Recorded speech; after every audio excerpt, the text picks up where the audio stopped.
Hello, everyone. Welcome to Travel Tech EMEA second edition. If it's your first time here watching us, just to let you know, Travel Tech is a company created in 2018. And during the pandemic, we created the most important knowledge event globally, providing free access to knowledge with the most important companies and the most important professionals in our trade all over the world. So we're finishing this year. We started on February with US and Canada, and May we did Brazil and Portugal. July we did APEC. September we did Latin and Spain, and right now we are finishing the year with Travel Tech EMEA, and we will coming back on 2022. So by the first week of March, we will start with US, Canada, to finish in the second edition, and then May we start the third one. We're really happy with Travel Tech as we the be online give us the opportunity to be present in 127 countries until today, with more than 24,000 attendance in only 1 year and 4 months. Also, besides of Travel Tech, we have been creating Travel Tech Academy. Also, it's totally free space for our trade globally to make masterclass of 2 hours with the most important professionals for the biggest companies in the world. You can see HSMI from APAC there. You can see the Hotel Network, Review Pro, RM Hub, and a lot of others. So if you want, and you have and we are the first one to provide a specific certification to our public. So if you go there after you do the masterclass, you have an exam, have a test online. Only if you get the 70% of the exam, you have your own certification from Travel Tech and Review Pro Travel Tech and Sabre, for example, as we have. So profit it. And today we have an outstanding panel here with Colman, with Jun Liao, with François, with Deniz, and Deniz. So welcome, everyone. Today your moderator will be Colman Ho, a big friend of mine. Thank you, Colman, again, to join us and create this panel. Welcome every time that you like to. So guys, I desire to all of you in our attendance that you have an excellent session. To all of you, Colman, all yours. Cheers. Thank you very much, Deniz. It's great to be here. And what a finishing of the year, right? This is like the last event for you. This has been a big year for Travel Tech Space. You've been growing so quick. And that is why, I want to invite all my friends to join this panel. So greetings to all of you in front of us. Thank you again for joining us and tuning in. So I've been listening to the first day of Travel Tech Space EMEA second edition. The knowledge pack discussion has enough for me to chew on for months. This is great. But I'm quite confident that this panel will do very much the same, but from a different angle. Instead of deep diving into the nuts and bolts of a hotelier's daily work, where we can oil the machine to make it work better, we are demonstrating what else. So first of all, a brief introduction about myself. I used to work in the hotel industry in Europe, US, and Hong Kong with some of the top hotels. After I left the industry, became an entrepreneur and started companies in media, entertainment, technology in Beijing, China. In the last few years, I worked in marketing for a chain hotel again, and also responsible for growth of a travel tech and education company in Hong Kong. Now I'm a branding e-commerce head of a fast-growing global communication technology company. Talk about slasher, okay? I've been out there, so I've been around, and hopefully, being with this experience, I can give newest perspective as to what the hotel industry, what is possible for the industry. So we gathered this esteemed panel today to embrace mindset, to see the possibilities of guest experience. I want to go straight to the core of our subject today, which is guest experience. God forbid, I don't want to define what is guest experience. As you can see online, there's so many definitions out there, but let us make some assumptions first, okay? We assume that, first of all, customer experience has to do with a few things. And one of the most important is customer expectations. Simply put, the higher the expectations, when fulfilled or exceeded, the better the experience. But on the other hand, if expectations are very high but not met, the experience will be the opposite.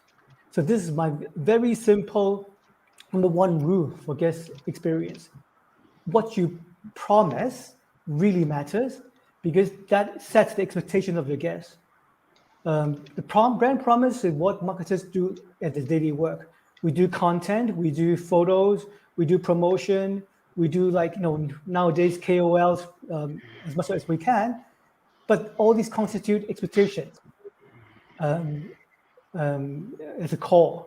But what also constitutes expectation for the guests has to do with what I call outside factors, something that is not happening within your property or not what your property promise, but what they experience outside elsewhere. These subjective experiences would influence expectations and thus the final customer satisfaction.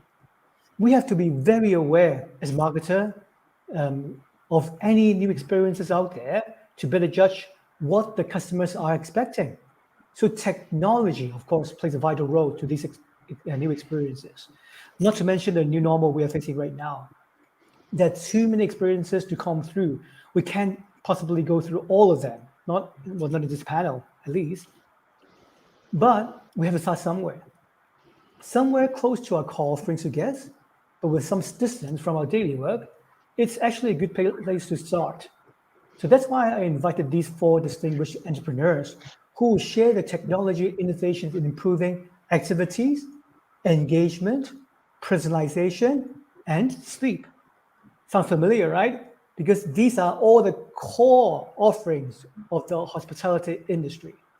So our esteemed panelists would first introduce themselves one by one, and then we will go into question and answer session where entrepreneurs will discuss more in detail the how when it comes to the approach of how to help customer experience.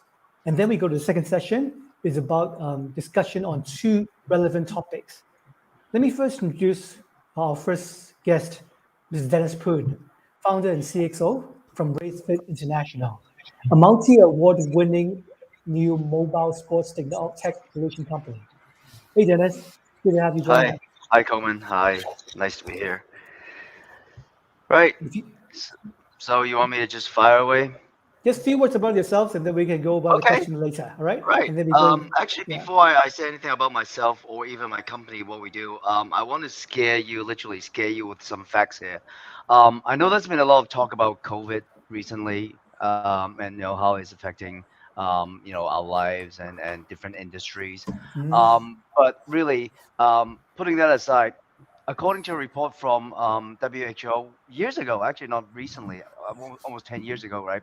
75% of people in the world suffer from suboptimal health conditions. 75%. What does that mean? If you do the math, right, that's like 3 out of 4 people. And that's non-discriminating. We're talking about everybody. So like right now in the panel, we have 5 people. So according to that stats, right, at least 3 of them suffer from Hands up. optimal health. That's really scary. That's really scary.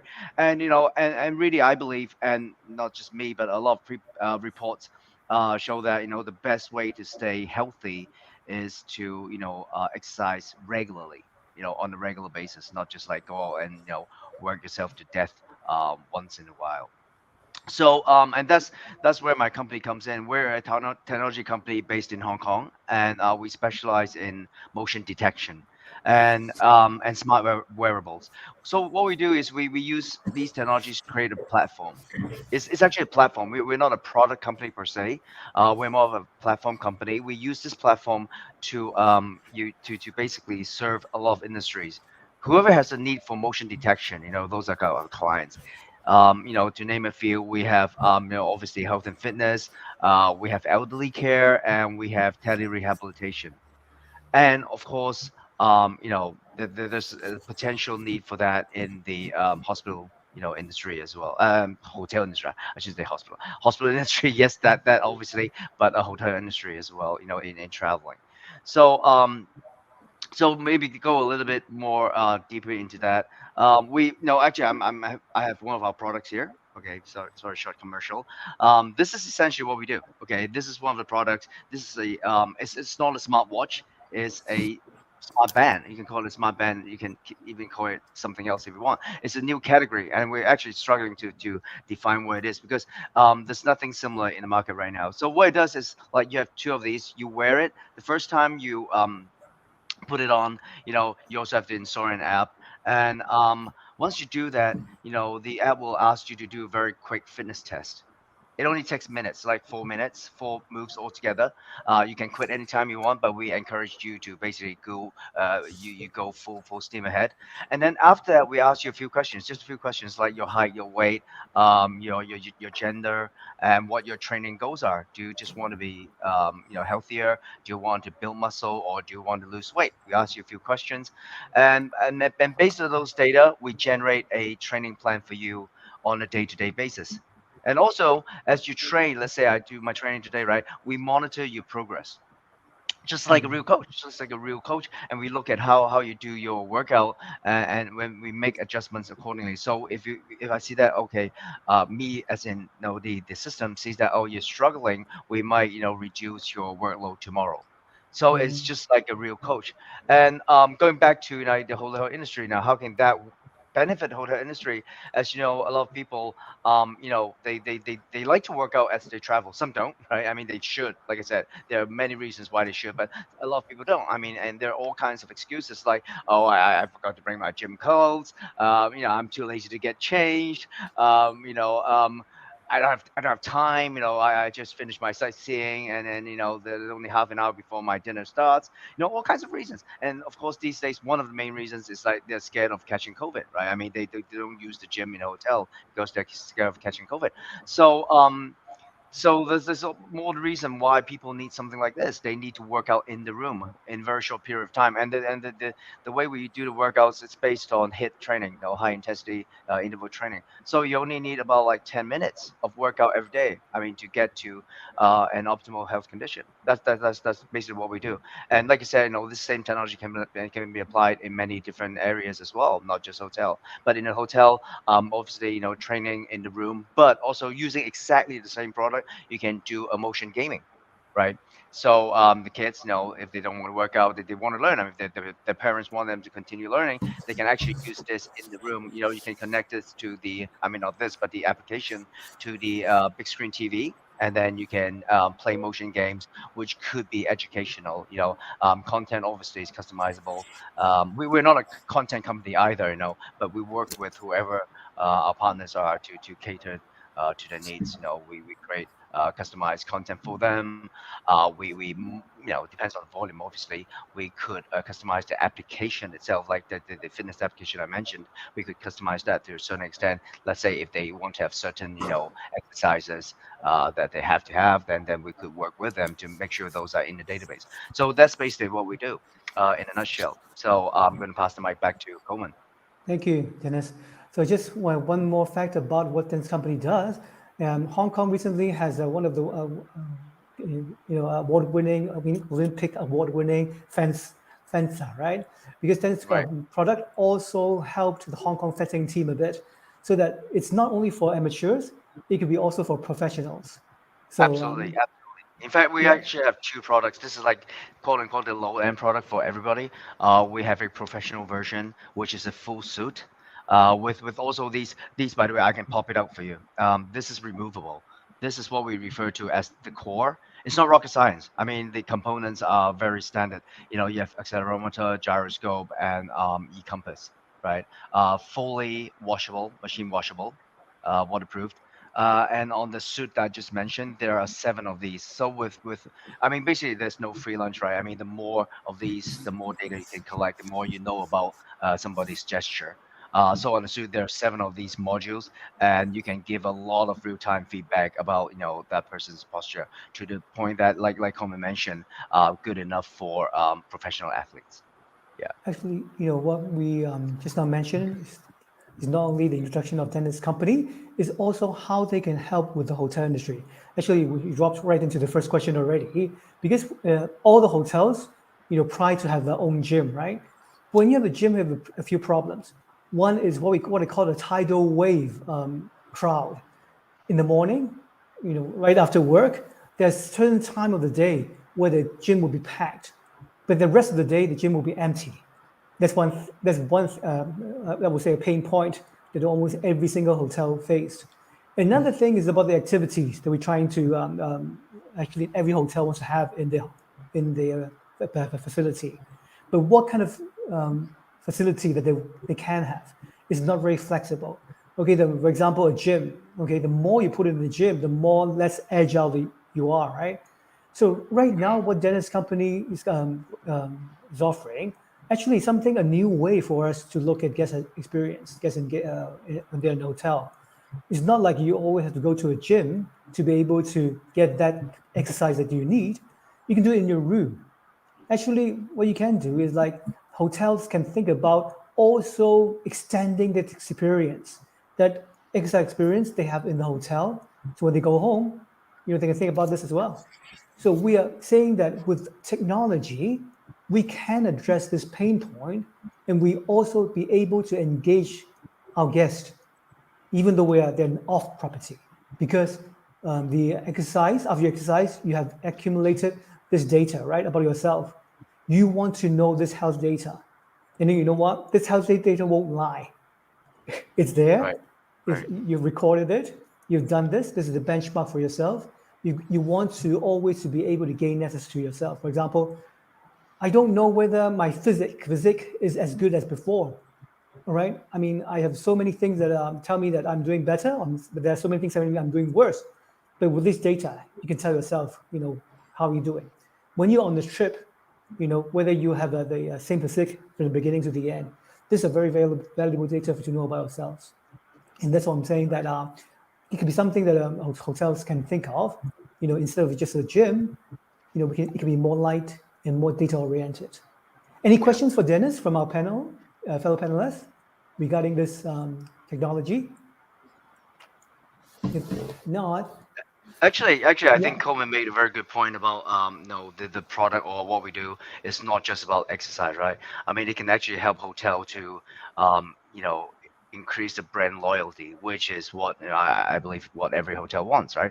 I mean, because now with something like this, you can kind of like maintain the connection with the hotel even when you're not physically there, right? So let's say I install the app at the hotel, on my phone. I take it back home. I mean, if I have to give any advice to the hotel, and just let them take it. I mean, right? I mean, just give it away. Just give it to the. I mean, it's not it costs a lot. I mean, just give it to the guests. I mean, let them take that away, and then when they get back home and when they get to where they come from, they can continue the experience, and that experience is closely tied to the hotel. I mean, you yeah, can brand. It's not just about branding, right? You can tie it to, for instance, loyalty programs, award programs, things like that, and basically keep that relationship with the hotel even when you're not physically there. I think you hit on something there, Coleman. yeah. Well, I think that this is again a very good start of our discussion. We're not talking about the norm here, right? We're talking about what's possible. The title of this panel is about the new possibilities in guest experience. So we're talking about it's not something happening right now, okay? But is it a possibility? Definitely yes, right? So, any questions that anybody has for Deniz regarding this? Thank you very much, Deniz, again. You're welcome. Right. Yeah. Let's move So on. we can always come back, all right, for more questions Yep. for Deniz. But let me please introduce my second guest, Mr. Deniz Tekerek, the CEO of Portier Technologies. Portier Technologies have a customer engagement tool that Deniz will talk more about that we can see in many luxury hotels. And thanks for joining us, Deniz, and appreciate it. And Yep, maybe you want thanks. to have a few words about yourself first, and then I'll pose a question. Sure. Yeah. Thanks very much for the introduction, Coleman, and nice of you and I guess all of us based in Hong Kong to be taking it this late.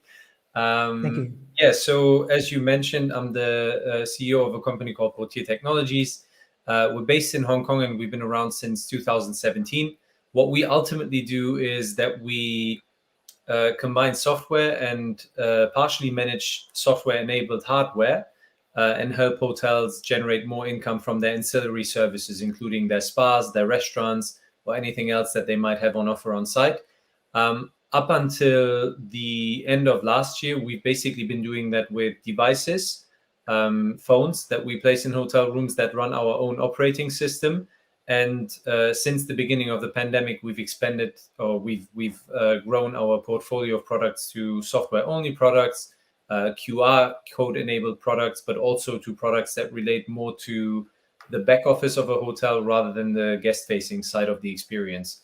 The benefit of working with us, or our mantra essentially, is always that we like to increase revenues as far as the total room revenue is concerned. Up until the end of or mid this year, we've typically done that at a rate of around 20 to 25% as far as increases in guest spending is concerned, with hotels that typically find themselves in the luxury segment. So we work with larger brands, including some Accor properties, some Hyatt properties, some Marriott properties, for example. But also where we see our sweet spot is in the luxury independent boutique hotel segment. And our spread currently is essentially between Thailand, Hong Kong, Singapore, and a few countries in Europe at this stage. Great. And that's basically the company in a nutshell. Great. So, Deniz and I haven't met him personally, but everybody in my community, the travel community, knows about Deniz because the product they're using is quite unique. You place a phone inside the room, right? So that guests can use the tool to gain access not only to the hotels but also to the outside world when they're traveling, right? Correct. Yeah, we also do an application that is completely independent from the phone. We also do other software that has nothing to do with the guests nor the phones. But phones have been the sweet spot in the sense that they drive a lot more engagement than anything else that we've seen in the software space.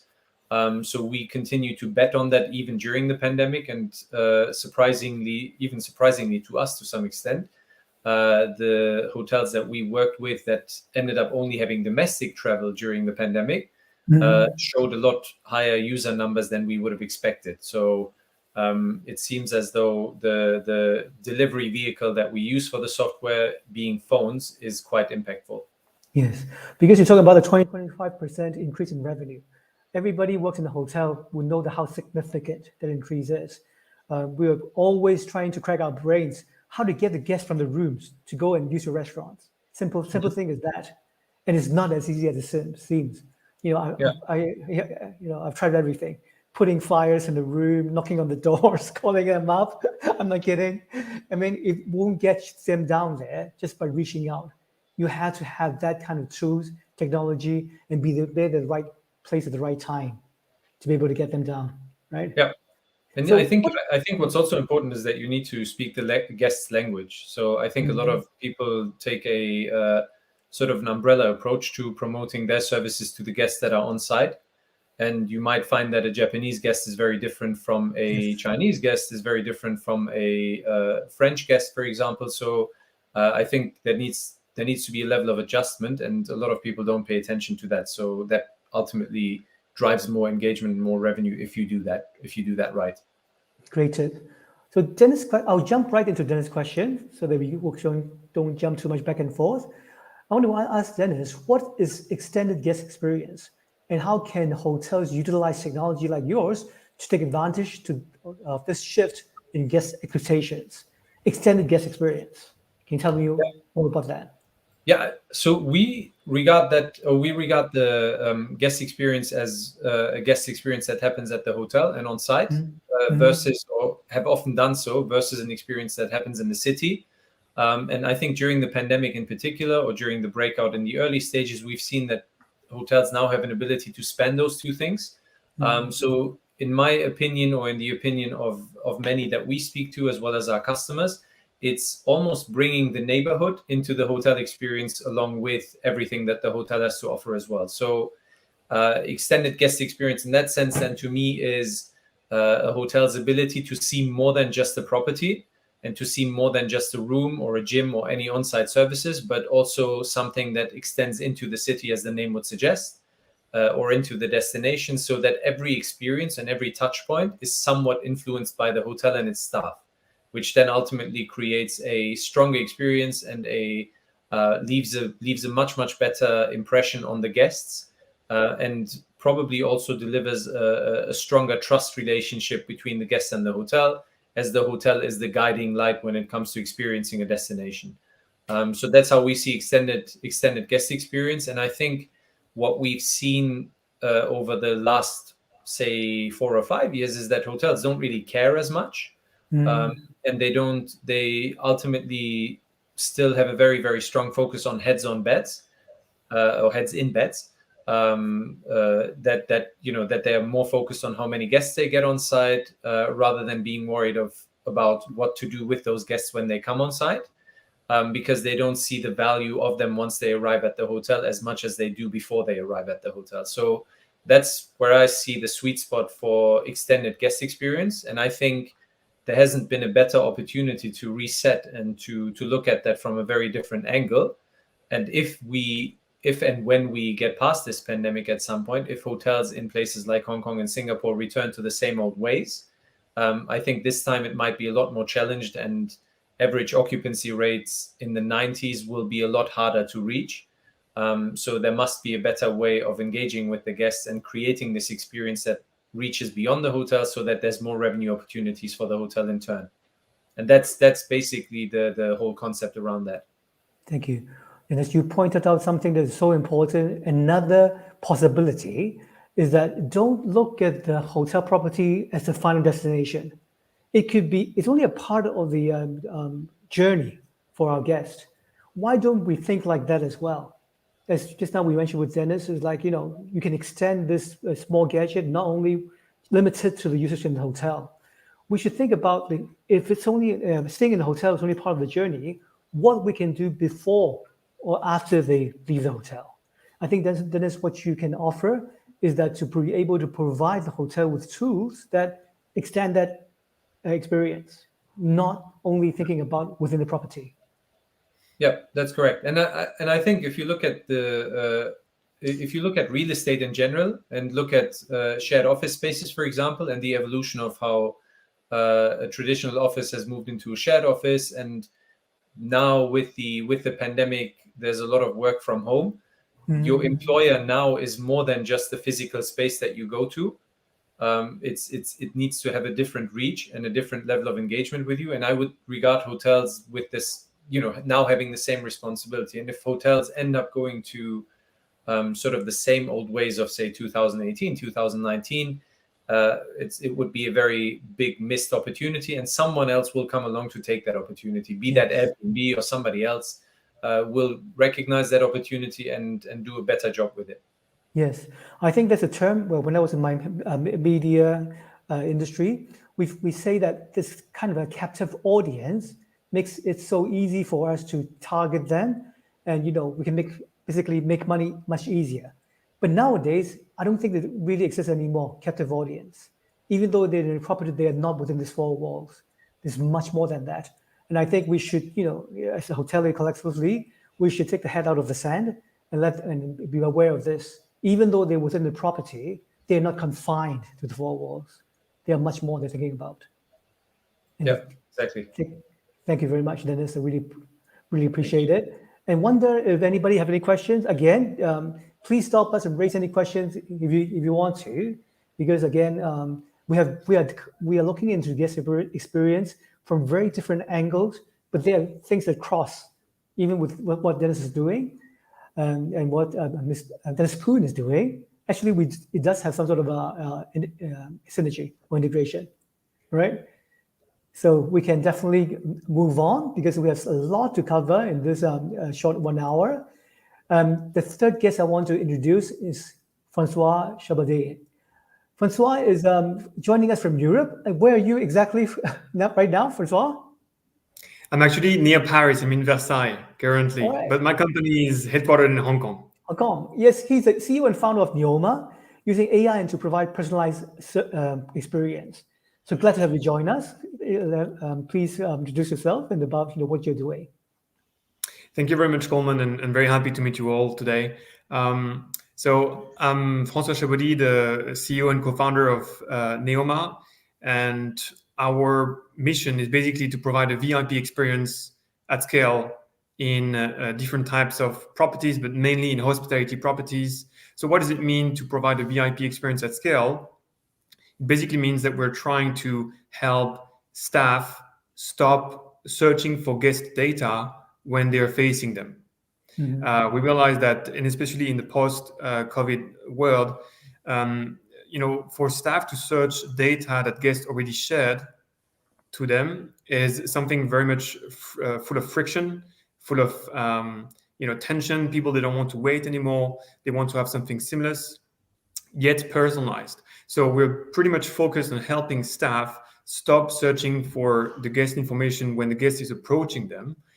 So we're using different technologies to do this, and our core product is called Gaia. Gaia is therefore helpful for staff to do so. So we're trying to highlight the benefits for staff to have a great focus on the guest relationship rather than have a low level of searching, data that the guest already shared. But it also has great benefits for the brand and the guest itself.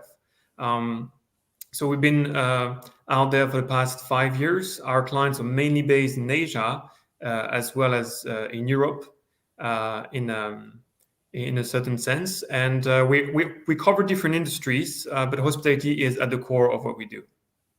Thank you, Francois. Yeah, Francois and I met like a few years back when we were trying to find some solutions for the better guest experience. And as we mentioned just now, I personally firmly believe that technology should be something that would help us for the staff, empower the staff to work better. Service industry is about personal interaction, right? But right now we have this problem with, in the old days, when people just drop their eyes and look at the computer during check-in, right? Nowadays, they look at the phone and look at the pad, right? But they lack this eye contact. And what Francois is doing is to be able to get those information up there, so you can provide this personalized service to the guests without having this problem. Again, right, and as you mentioned just now, the question about to you actually was about how to deliver the personalized experience with a scalable personal experience. Because when it comes to personalized experience and scaling it, it's almost like an oxymoron. The one cannot coexist with the other. But you seem to have the way to be able to make this personal experience scale. Can you share with us, what you do? Sure. So when you look at the figures, if you take an example of a hotel with 300 rooms, every day the hotel will get around 2,000 additional pieces of information that arise, that staff need to manage manually. They need to retrieve it in front of the guest, and this is really coming to an end. It's not possible for staff to actually, search all these data manually, especially in the worlds where people are more demanding, they have higher expectations, especially in luxury hotels. So, as a matter of fact, this staff are burdened with data, and they're surrounded by data, and they need an assistant to do the job for them. So the answer of a personalized experience for everyone in a hotel is in data management, which means that the hotel needs to have a tool. This is basically what we do. The Gaia Hospitality product is a tool that is using IoT sensors, that is using AI, that is using cloud computing to basically help staff immediately know what they should know in front of the guests that are approaching them. So there is a lot of work around how can we transform grabbing data into actually a very smooth input by voice and by text for the staff.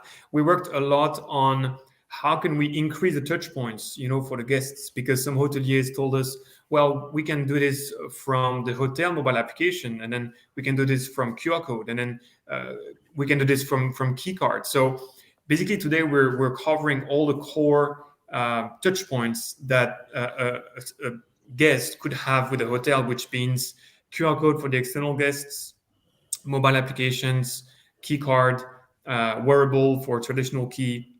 And we're also releasing soon a new version of our FR facial recognition system. So we're basically covering all the different touch points that are able to detect somebody, know who that person is, and then tell staff what they should know about this person.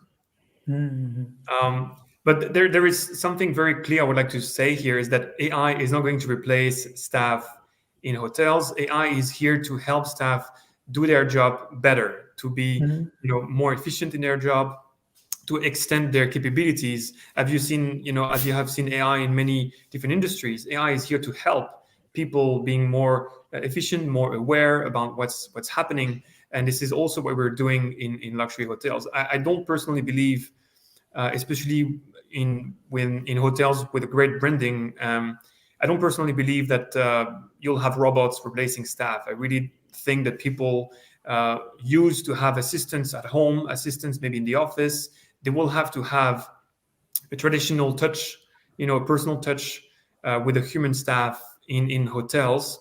But these staff need to have an assistance with something that can work on the data for them. You mentioned what personalization is so important for our industry.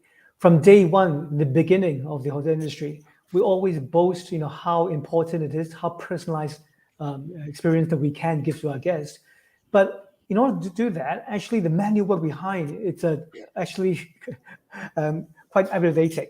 I remember there was I was working in a hotel. In order to know one guest, you have to read through the files about the VIP guest, right? You have to be able to record it, make changes, and also make use of it at the right time, at the right place. This is so difficult in the past. But I think what you are telling using this new technology is you're able to get all the information, I would say, the essence of the information, to be able to distill it into a way so that it could be fed to you, to the right person, at the right time, at the right place. You don't need all those information to be listed in front of you. You just need to need the key information at the right time. Exactly, and there is so much time you can gain for staff, in hotels to do their job better, to be more focused, which is beneficial to the guests, in the first place. So yes, of course, you need to have the right algorithms to make sure that the staff has use of the data they're receiving. But yes, it's all about data structure and use of essence. And it was better for data privacy as well, right? I mean, if I'm a guest, if I step in a hotel, if every single one that I get in touch with in a hotel knows my big file behind, I won't be happy. I'll be very concerned. I would rather you only have one piece of information that I need you to know, instead of knowing like the big file, right? Well, this is the thing. In a hotel, we're basically working on data that the guests already shared with the staff. So the staff should have access to this data and should use it to improve the guest experience. So in many hotels, they're doing it right. But, we've been working with hotels that have maybe 10 or 15 ways to just greet somebody.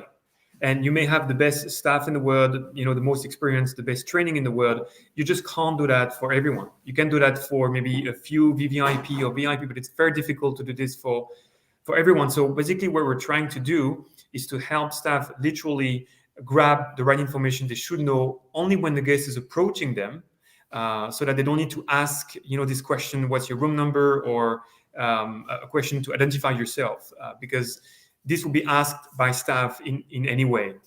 So we're trying basically to be a little bit more proactive here. Thank you. Yes, it's quite annoying, right? When you go to a hotel, like the 10th time, they'll still ask you, is it the first time you're in the hotel?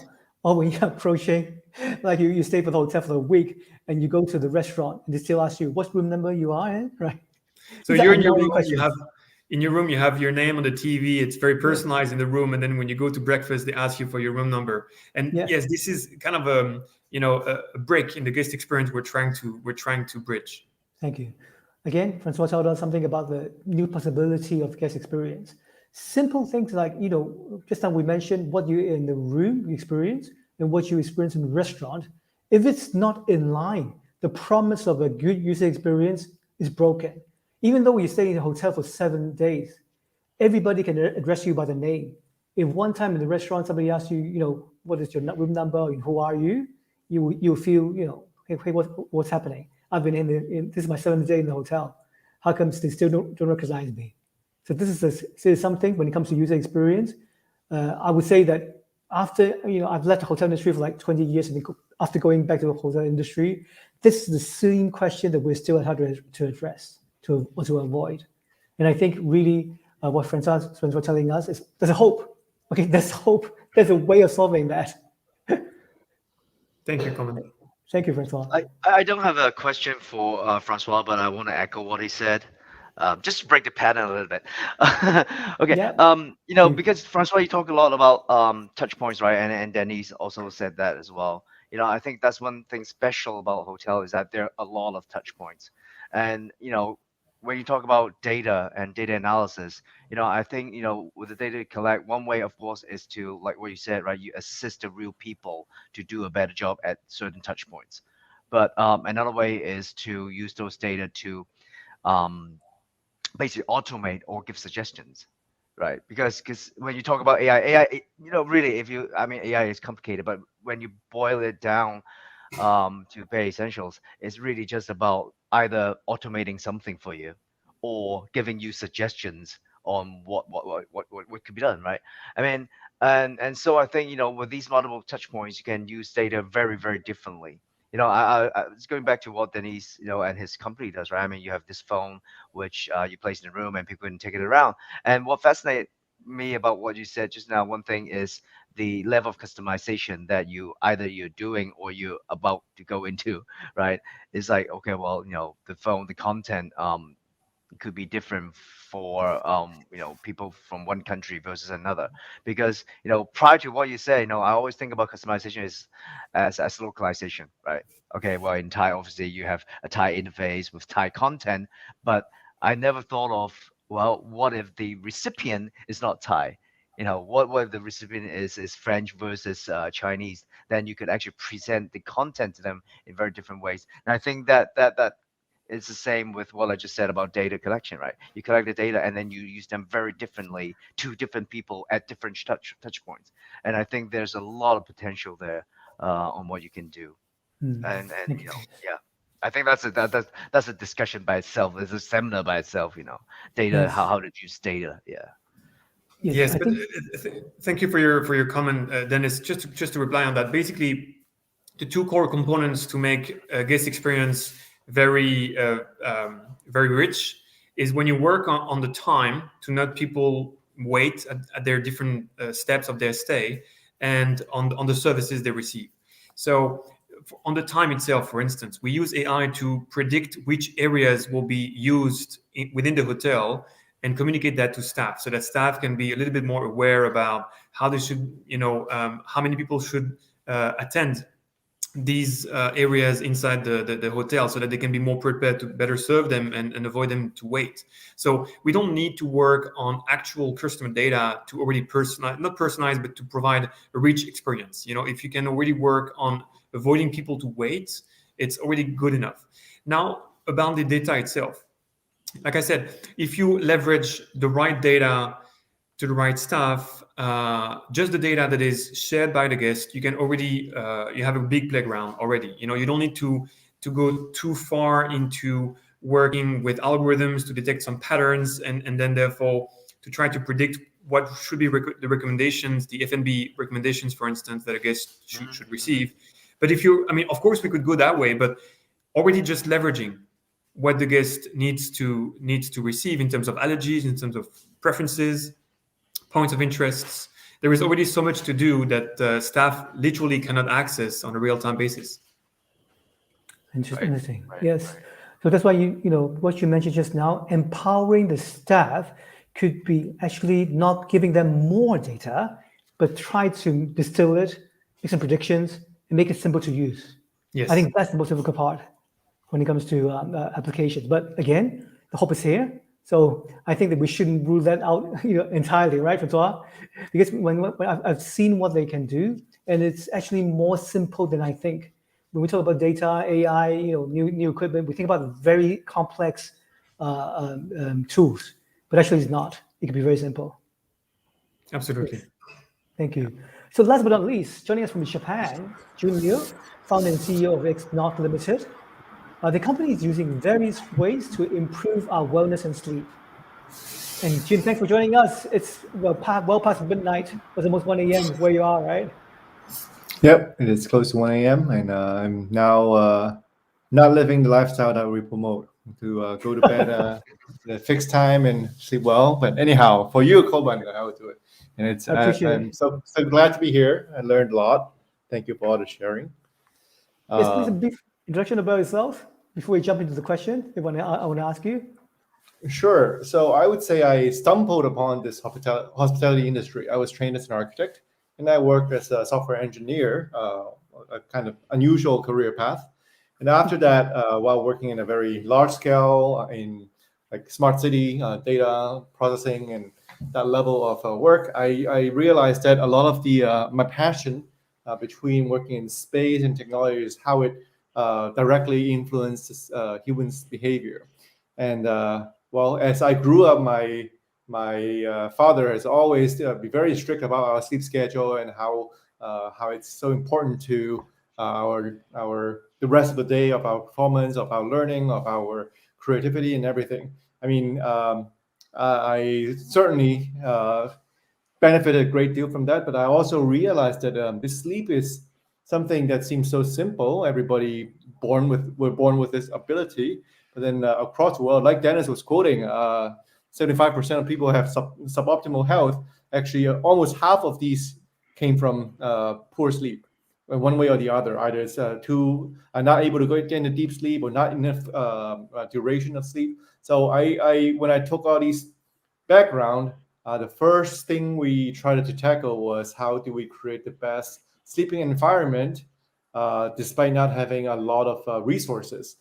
We didn't start with a huge hotel or a huge budget, but we wanted to create a really bespoke sleeping experience. So it started in Hong Kong in a very modest space in Shangwan, where we did every detail as far as we could control, not just in terms of architectural detail, but also the software experience when they get in, the smell of the space, the lighting condition, how the screen greets them, and every step of the way. How can we help our guests get into a sleeping experience that they would come back for more, and it becomes part of the habits that fills up the gap that most of, at least for the citizens of Hong Kong, most of them are missing in the day-to-day.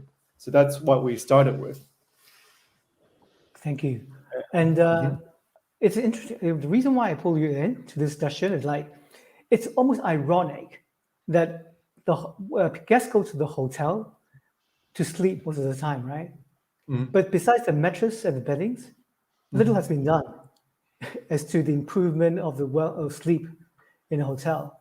So the question is actually want to pose is how can the overall wellness and sleep experience be enhanced, or the quality of wellness and sleep be enhanced using technology?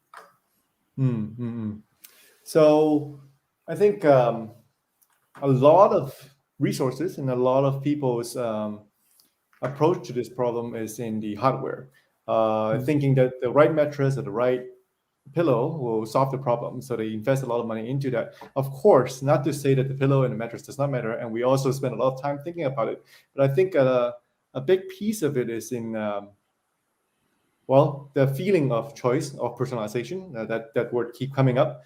And the other thing is familiarity. So let me take care of this one by one. In terms of choice, when we allow our guests to check in, it's we have a very minimalist operation, so to speak. People come in, they book, and they check in. There's little anything else. It's really a space for sleep. But then you get to pick your own mattress firmness, and we have engineered our own original mattress that we tested with many of our users. People who prefer firm mattress feels it's firm enough. People who prefer soft mattress, when we flip it around and they found this combination is good enough. We tested maybe a dozen different density and combination and thickness, and that is what the sense of choice. I'm sure this is not the perfect mattress for everybody, nor do I think it actually competes with the thousands of dollars that people would invest. But turns out we have very early nowadays entrepreneurs from New York and kind of a business executive. He said, "Hey, I spend like $5,000 on my mattress at home, and I think your mattress is better, even though it's like half the thickness. What have you guys done?" I said, "Well, you chose your own mattress, even for a very affordable rate in a very central space, and that's probably what made you feel it's right for you." So that's the psychology of choice is one of them. The other one is the sense of familiarity. So we did apply a lot of the IoT concepts into this space. Again, no rocket science here. What we did in the early stage is when people check out of their space, we actually take a snapshot of the conditions, how they have adjusted the space. What is the color temperature of the lighting? What is brightness of the lighting? What is the sound of the volume that they have in the capsule? Which soundtrack are they using? And what is the airflow rate they have configured for their bed? Assuming that after a full night of adjusting, the state of when they wake up and check out, in a hotel, really waking up is about the time you check out because it's so simple. That state is the state you like the most. And at the moment of checkout, our cloud operation system will take a snapshot of your setting of the bed. And the next time you check in, say, Mr. Colman, you come back and that setting will be applied right away. So even though you may be sleeping in a different location, different bed, because of the way we are so efficient and so minimal about our operation, even these little details allow you to really feel like you're going back to the same familiar bed, even though it's a shared environment. So that's the two main aspects how we apply this. And then moving now into a few years into this business, we're also moving into supplementary diets. We're moving into sleep coaching and workshops and all the peripheral and necessary activities that really help people sleep better. And some of these services are extended, beyond our geographical borders already. So that's how we deliver sleep to our customers. Thank you. Well, when we are back in Hong Kong, right? I would invite you to go and visit Jun's property in Central area. What they're doing is a capsule, but the capsule is the first product. But the capsule is actually has a lot of technology they use via a lot of testing and a lot of design, and it's not only award-winning. I want to mention that we have actually 2 Red Dot Award winners here, Jun and Deniz. The products also win the Red Dot Award in different years. But what Jun's capsule does is basically being able to put a lot of things inside one confined space to make sure that people sleep well. And also, you can tell us more about the sleep test that you're doing for some of your very regular guests. Sure. Fitbit, Jawbone, and Apple Watch, and all this different wearable technology does track your data, and it's great in many ways. Except reality of life is that we all sleep in a different environment, and it's very hard to know what factors. We know you slept well or not good, or not well, but we don't know why. We don't know what is the context of the sleep. We took advantage of the modest settings and the really controlled environment, because capsules are mass produced. We are a prefab architecture, so to speak, and every capsule is exactly the same. And again, we know the factors, we know the lighting condition, we know the sound condition, we know the airflow condition of your capsule. Now, if we also know your sleep data, which we do, we have a non-contact sleep sensor that is embedded beneath the mattress, so that the housekeeping will never accidentally damage the sensors, and we know how the guests sleep. We try to learn the correlation between these settings and the sleep data that we get from the guests. There are privacy issues that we have a particular architecture to deal with that. But imagine what is very interesting about this. People and universities go to sleep lab to get some sleep data. It's very difficult to get longitudinal data. People who sleep, come back, to pay a subject to come back for a week is already very expensive. And then it's very hard to test different controlled environments, because once you build a sleep lab, it's that sleep lab. And in our case, we have co-living services, so we have sleep data of the same person for 6 months at a time. We have data of people of different gender, different profession, different age group sleeping to the same soundtrack. And we can tell which soundtrack is better at helping people sleep, actually. So this, in a in a macro perspective, is a social experiment at play. But it also gives you the insight to each individual every time you sleep. And so this is no longer something that we are asking people to give the data. It's a win-win situation where customers get the kind of insight they want to know. And from a research and scientific point of view, we also get a data that is very, very hard to acquire. So that's the beauty, I guess, the magic of our data science piece in our business. Thank you. Thank you, Jun. Okay. Jun mentioned something about what is possible to be done to improve the sleep, or to know more about the sleep, or to tell the guest there could be more to be done in the sleeps. François telling about what we can do more about personalization. Deniz is talking about more about the engagement prior and after the stay. Deniz is telling about what are the activities we can do. Collectively, we're telling the hotel industry there are more ways to improve guest experience. We right now this kind of knowledge sharing, so it's so easy to online. I never accept the fact that somebody tell me that I don't know something. Okay, if you don't know, there's always a way to find out. And I think in the hotel industry, collectively, we have to say that we have to explore ways to improve all these segments. And what we are trying to demonstrate here is that there are ways of doing it. There are ways of achieving that. And I would hope that after this, a lot more hoteliers can come and reach out and talk with us to look at the possibilities. And then I'm sure every CEO agrees with me. It's not expensive even.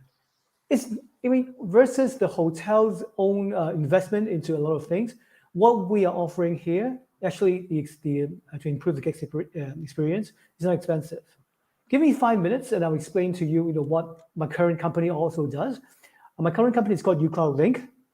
It's a company that offers what we call internet connection to the guests.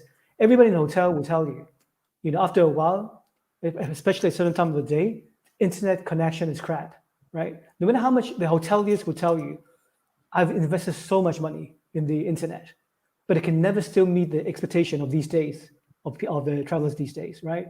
Because everybody has in Hong Kong, for example, how many 100 meg, 200 meg connection, right? So what this company does is they provide with hardware technology and also some other advanced technology, so that you would be able to have a very small gadget that you can get you constantly online without prepayment, without roaming charges, and without any sort of further hassle, no SIM card, no physical constraints. So this is what this company does, because I do believe that with all the things that we mentioned as well, we need the internet connection not only to be there. We were okay in the past to have internet connection, but when we next travel, I will make so sure that I will not be disconnected from the internet, because information, we need it constantly, 24/7, in this new normal. So this is a thing that the company is trying to addressing. They're already selling in Japan, bestsellers in Japan and in US. Even the places like Japan and US, even people are not traveling, they're still using this device, because the internet connection, you've got to get a guarantee to make sure that it doesn't break. So again, another possibility for the industry to have a look, something that it could be addressed. It's not impossible. So we get right now was really good timing. The first hour we just covered the basics. I want to use another half an hour or so, 20 minutes or so, to discuss about 2 topics that I would think that is relevant to the industry and also to our businesses. So the first topic I want to discuss about is right now, we're talking about so much about online and offline. Just now, Deniz talked about the co-working space. People talking about hybrid working, right? A lot of companies saying that you don't need to come to office. You can work at home. People are doing online and offline hybrid workspace. Facebook is talking about Meta, spending more time online, okay?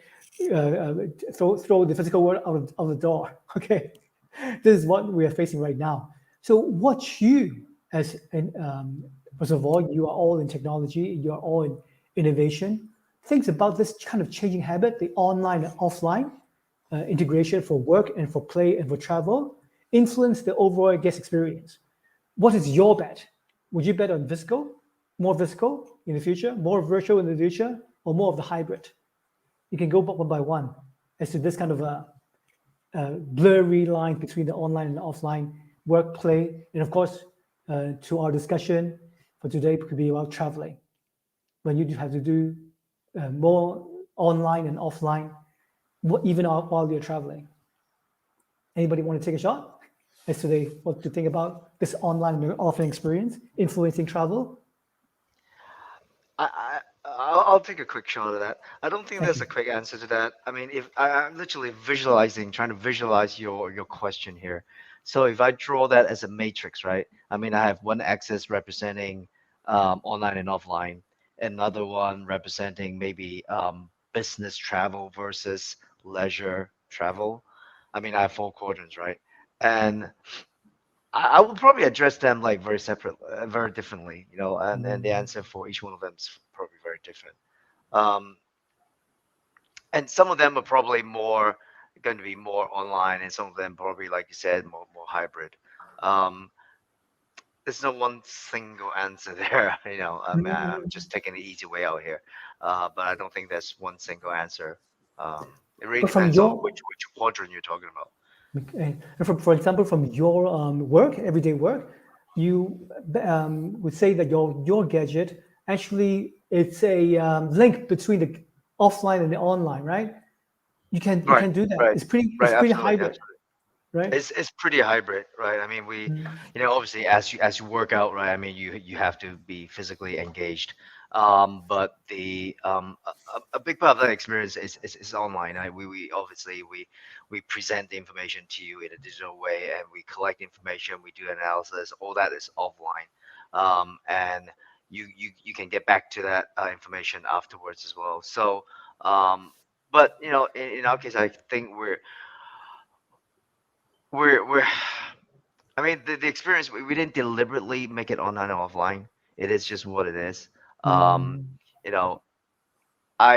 fact, if I ever say about this, I would say I would reduce the amount of online activities, make it more offline rather than online. I think ultimately that's what a lot of people want. I mean, when I say a lot of people over a certain age, right? I mean, youngsters these days, they crave for the online experience. I'm sure they want to live in a digital world if they can help it. Which is coming. I mean, talking about metaverse, right? That's a topic by itself. But at least for me, I think in fitness and health, you're really still talking about offline most of the time. That is really where the experience is. Now that said, there's something I think that I can use online for, which is collaboration or the sharing of the experience. Like, for instance, if you want to do exercise together with other people, which are not in the same, in proximity, in the same space, or even in the same country, right? I mean, then, having that online part can really enhance the experience, offer something that you can't otherwise. And that actually is where we're going with our product is moving forward, we are going to add more social aspects to it. Exercise shouldn't be just about you in your own space struggling. It should be a fun shared experience. Thank you. Yeah, thank you, Deniz. Well, since Deniz, sorry, go ahead. All I was going to say is actually really that I think if we relate this directly to hospitality and travel, and maybe talk about the idea of the metaverse, for example, I could imagine both areas, on and offline, seeing significant increases. Maybe what Jun Liao is doing with sleep, for example, is a case of the need for an offline assessment for something that for issues that would have potentially been caused online. So if we think about sleep in that sense, for example, I can imagine having issues with my sleep because I'm surrounded by technology more and more.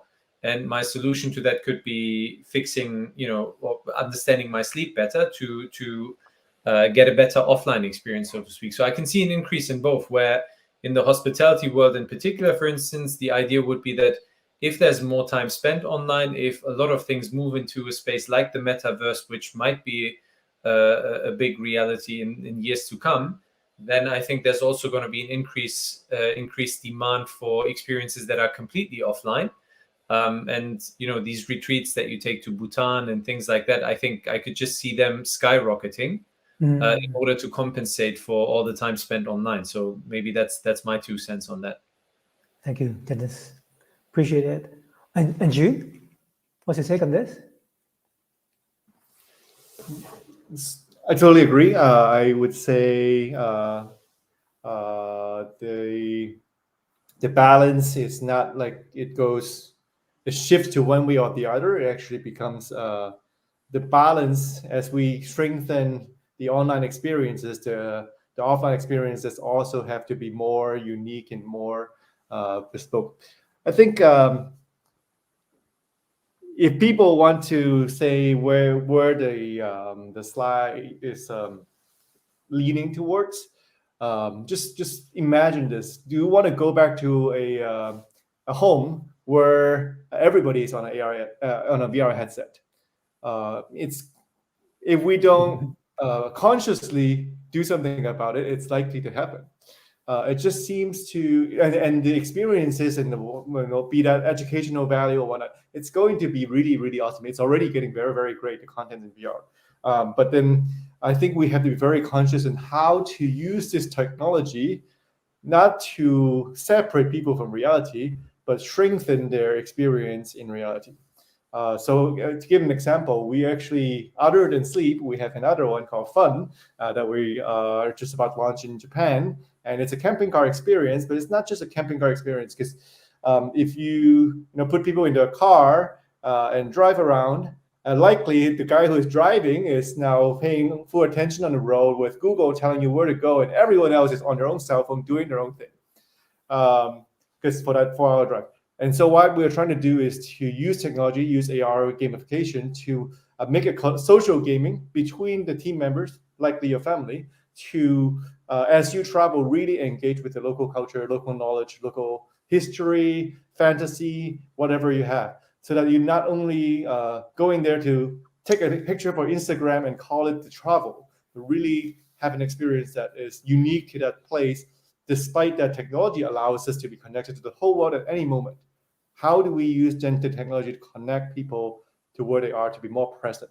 That's what I hope is what we can do, taking advantage of all the tools at our hand today to enhance the experiences. Thank you. Yeah, even though we want to, I don't think we can drop our phones when we're traveling, right? And we're afraid that the VR headsets will be the same thing in the future, right? You can't leave the VR headsets at home. That's what we're afraid of. But as you said, they are the ways to be able to link it up and make it a holistic experience. Francois, anything you want to add on to this discussion? I think that the hybrid lifestyle will basically be depending on the purpose of the experience itself.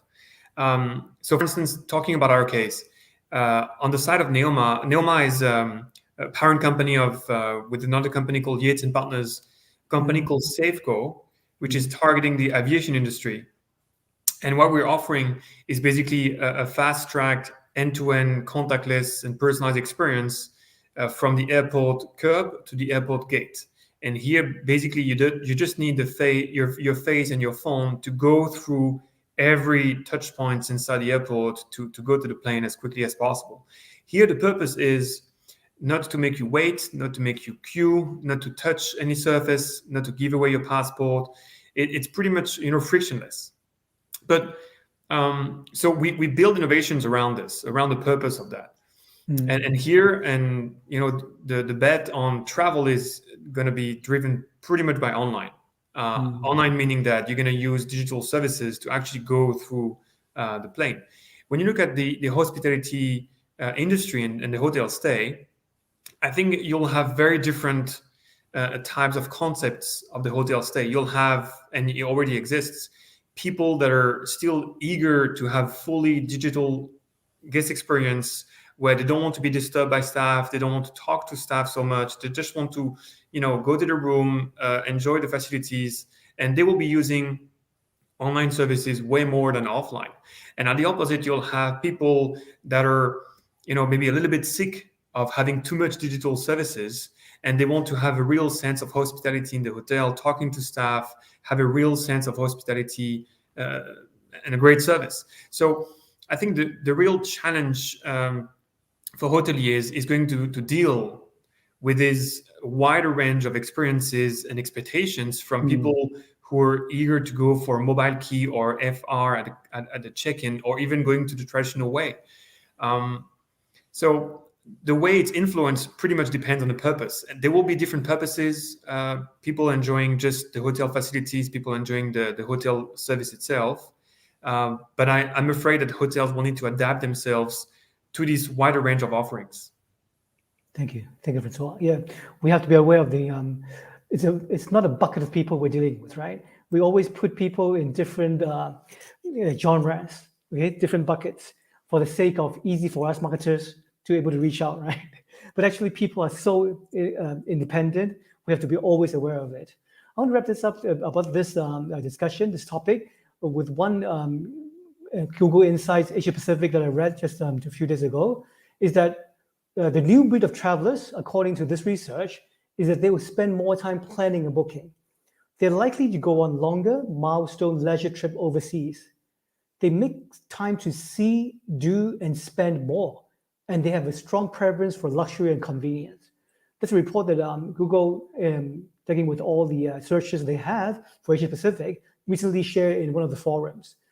What it really calls out to me is like how they define luxury travel, convenience, and also they spend more time on planning and booking. The reason is prior.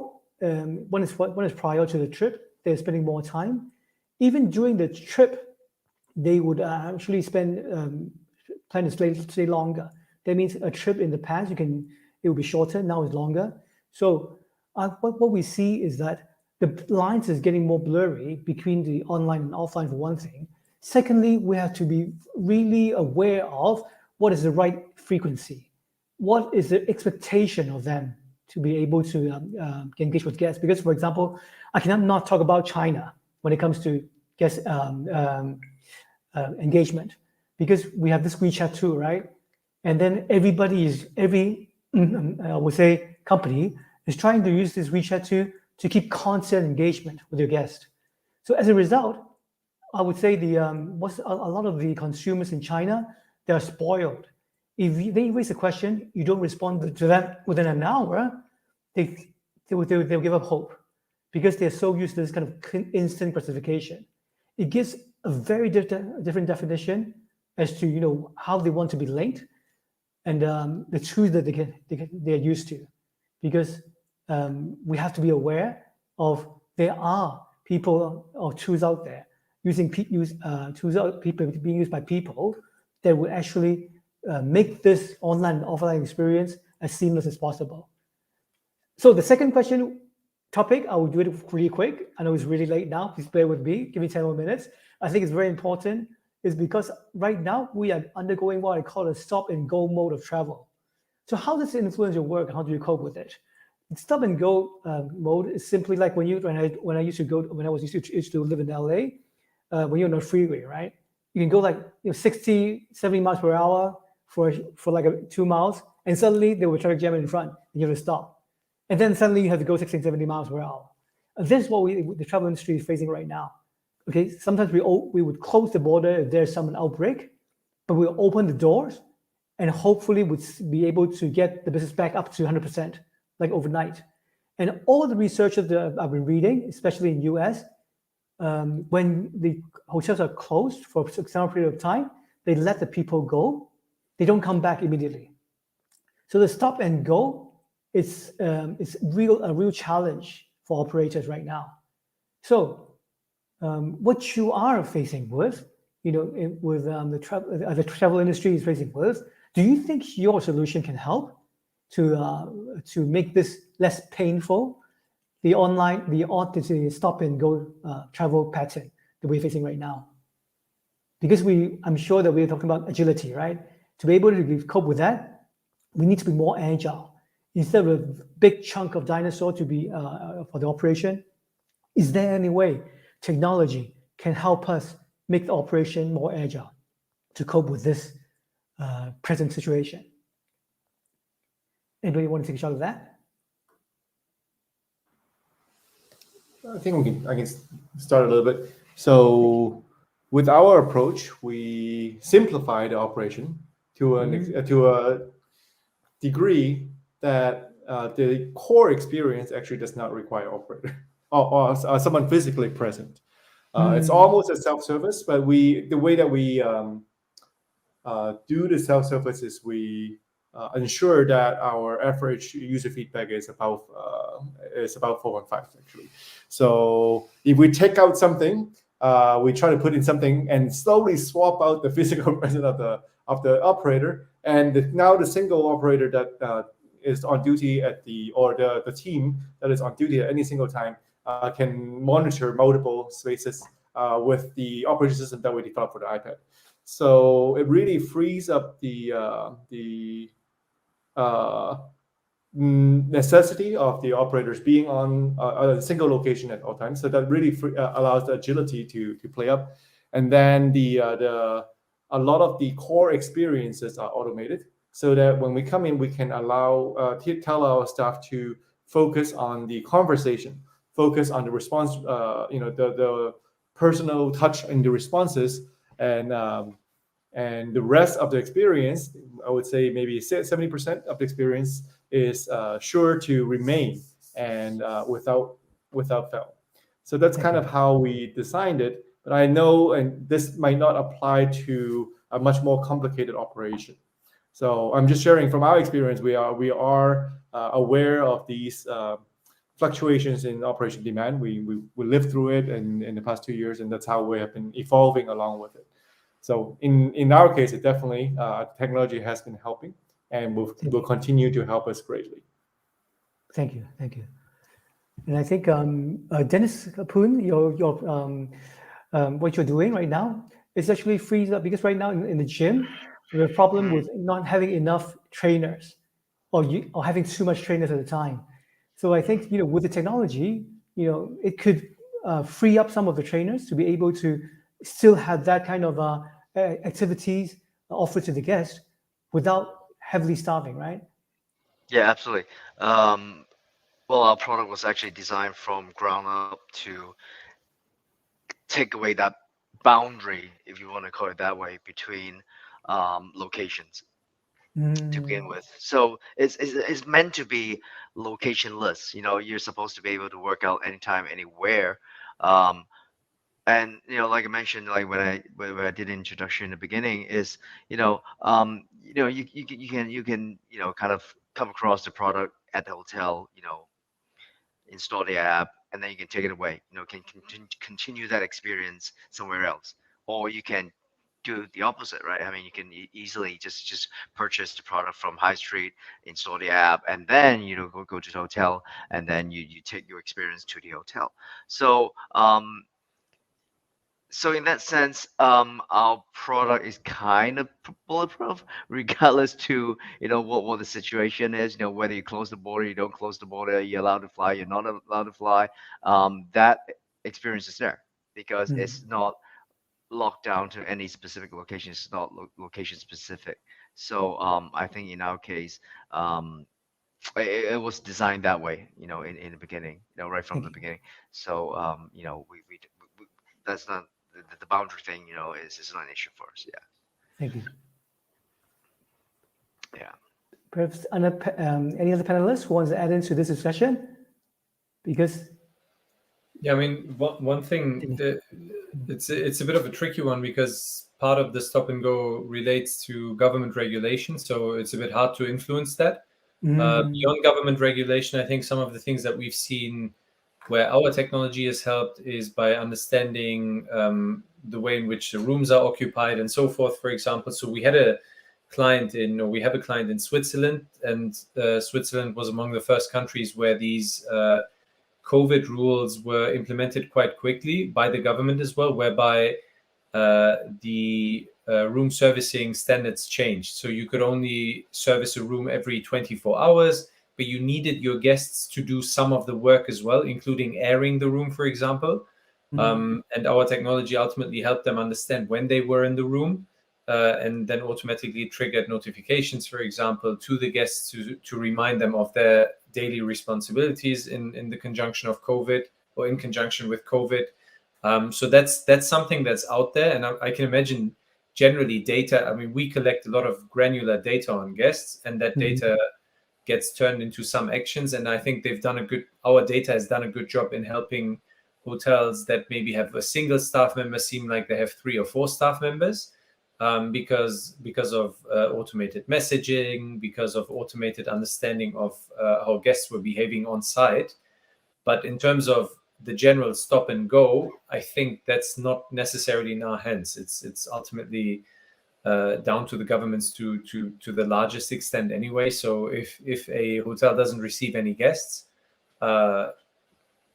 then I guess, if a hotel doesn't receive any guests because the guests can't travel into the country, I think there's very limited things that we can do other than maybe helping them stay engaged with them. But I always find that a bit of a strange thing to assume that guests that travel once a year, even in normal times, or twice a year in normal times, would want to talk to the hotel across a year anyway. So I don't think that's a reality, and I don't think that concept really exists. So yeah, beyond that though, once on site, I think we've already done a lot, and technology is probably very critical in especially making fewer staff members seem like many, and helping automate some of the processes. Thank you. Thank you, Deniz. Right. So I think we are at the end of this discussion, and thanks very, very much for the time. And I think all the discussion we are trying to tell everyone is that when it comes to technology application, in the past is something that is nice to have. In the past is something that you can consider when you have spare time or spare energy. But what we've discussion, especially, and for example, the Stop and Go discussion, tells us that because of this new situation, technology is not an option anymore. It's something that you must embrace and make use of to have any chance of making changes on the spot, to making the linkage with the guest, and to meet the demands of the guest. So what all these entrepreneurs that share with us today, they focus on making a good product that addresses a certain pain point, but they also make adaptations every now and then without sacrificing what I call the true north, what they begin the business for. So what we have to know is that technology, the possibility of technology is so powerful that we had to make it implementation.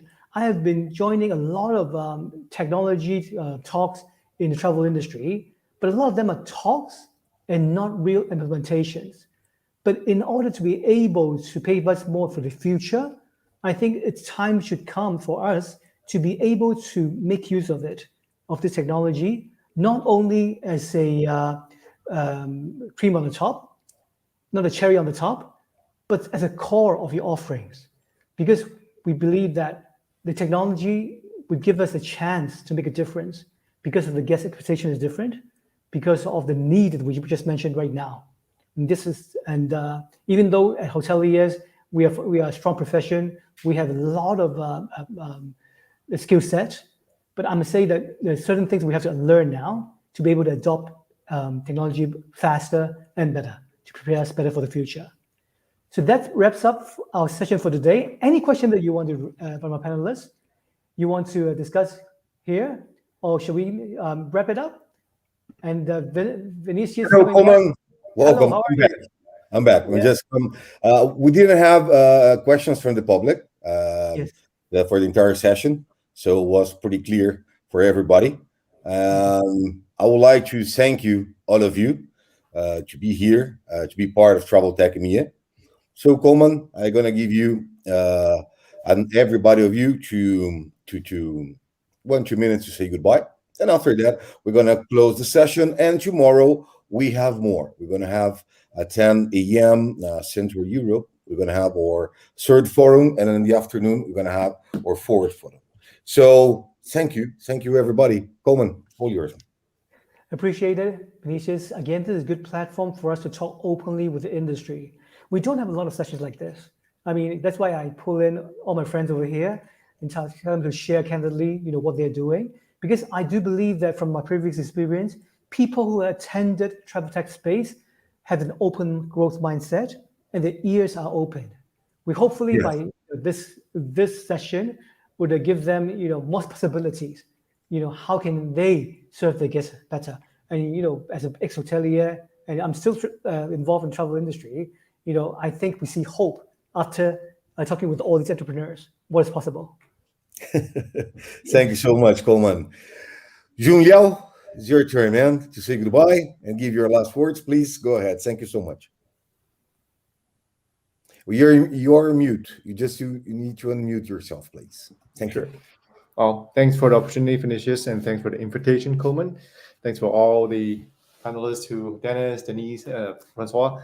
I learned so much in this short time and only inspired to see how many different people are working towards more empowered experiences for our future customers, users, travelers, whoever they are.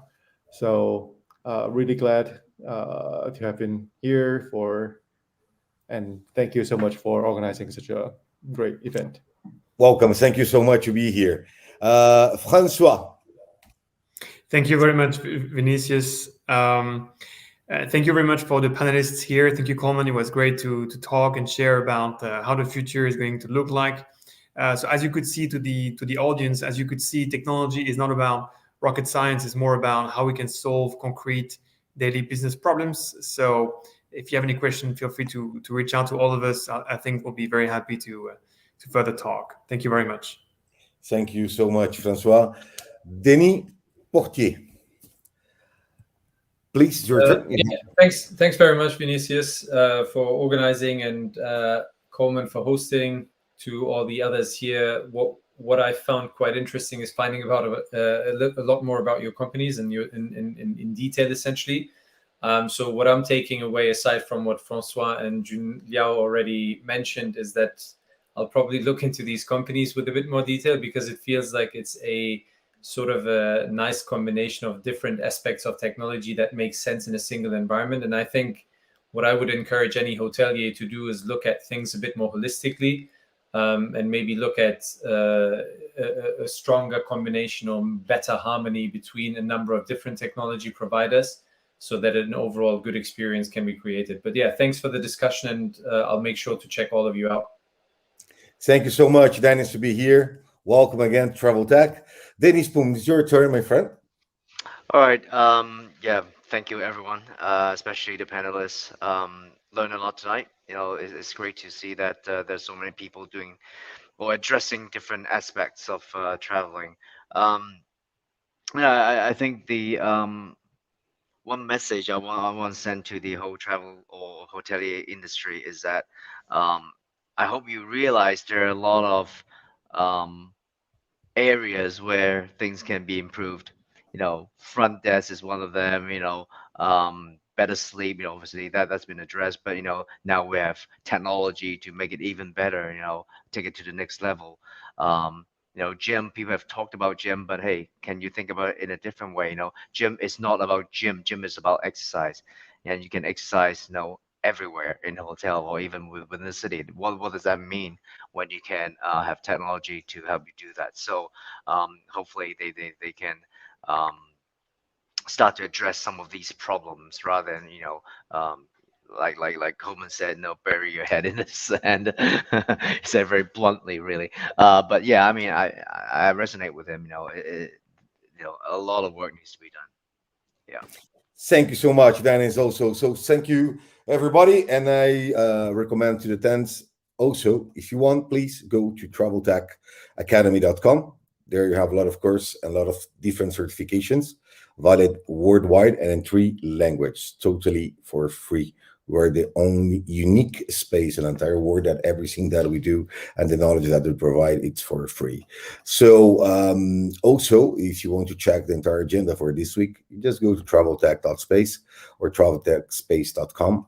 And you have the entire agenda for the next days. So till Thursday, we're going to have a lot of knowledge passing through travel tech. So thank you, everybody, to be here. Thank you for the panelists. Thank you, Komal. Thank you, everyone. And see everybody tomorrow. Cheers, guys. Thank you. Bye-bye. Good night, everyone. Thank you. Bye bye. Thank Bye. you. Bye-bye.